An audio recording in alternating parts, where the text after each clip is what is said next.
Alors, dernière étape de la création de notre fichier comptable, la sauvegarde, l'enregistrement du fichier.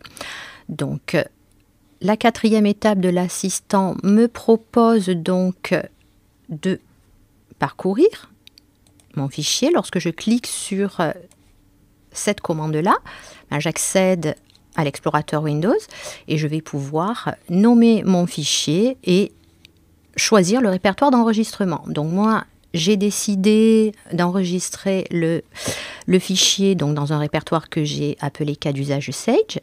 Et je vais ici nommer donc mon fichier. Je vais l'appeler tout simplement Solenza. Le type de fichier, alors je ne vais pas y toucher, ça convient très bien. On peut constater qu'il s'agit d'un fichier comptable qui porte l'extension .mae.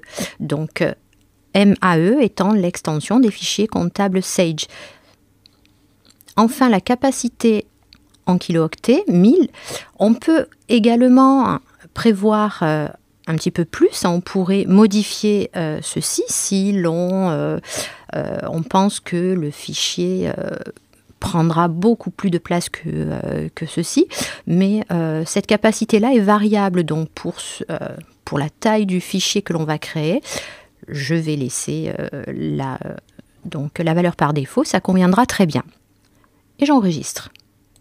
Voilà, donc je constate maintenant que le logiciel a bien récupéré le nom du fichier avec l'extension .mae. Il ne me reste plus qu'à aller sur Fin pour pouvoir lancer le traitement, donc l'ouverture de la base de données. Voilà, c'est fait.